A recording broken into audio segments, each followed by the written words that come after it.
ఉపరాష్ట్రపతి ఎన్నికకు సర్వం సిద్ధమైంది. రేపు పార్లమెంటు భవనంలోని వసుధాలో ఉదయం 10 గంటలకు పోలింగ్ ప్రారంభం కానుంది. ఇందులో భాగంగానే పార్లమెంటు ఉభయ సభల సభ్యులు ఓటు హక్కు వినియోగించుకోనున్నారు. ఎన్డీఏ తరపున మహారాష్ట్ర గవర్నర్ సిపి రాధాకృష్ణన్ బరిలో ఉన్నారు. ఇండి కూటమి నుంచి సుప్రీంకోర్టు మాజీ న్యాయమూర్తి జస్టిస్ బి సుదర్శన్ రెడ్డి పోటీ చేస్తున్నారు. ఈ ఎన్నికకు Rajya Sabha secretary general PC Modi returning అధికారిగా ఉన్నారు. పార్లమెంటు భవనంలో ఉదయం 10 గంటల నుంచి సాయంత్రం 5 గంటల వరకు పోలింగ్ జరగనుండగా సాయంత్రం 6 గంటలకు ఓట్లు లెక్కించి ఫలితం ప్రకటిస్తారు.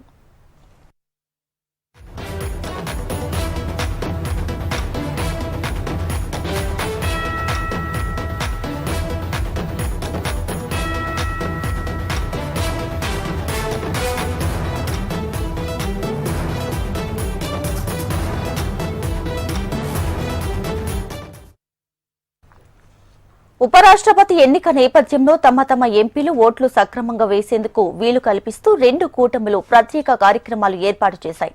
బీజేపీ ఎంపీలకు ఆ పార్టీ 2 రోజుల వర్క్షాప్ నిర్వహిస్తుంది. నిన్న ప్రధాని మోడీ వర్క్షాప్ కి హాజరై పలు సూచనలు కూడా చేశారు. ఇవాళ పూర్తిగా ఎన్డీఏ ఎంపీలతో వ్యూహరచన చేయాలని బీజేపీ అగ్రనేతలు నిర్ణయించారు. ఇక ఇవాళ మధ్యాహ్నం విపక్ష ఎంపీలకు కాంగ్రెస్ సంవిధాన్ సదన్ సెంట్రల్ హాల్లో మాక్ పోల్ నిర్వహించనుంది. ఉపరాష్ట్రపతి ఎన్నికల్లో ఓటు ఎలా వెయ్యాలో ఎంపీలకు వివరించనున్నారు. ఇవాళ రాత్రి ఏఐసీసీ అధ్యక్షుడు మల్లికార్జున ఖర్గే తమ పార్టీ ఎంపీలకు విందు ఇవ్వనున్నారు.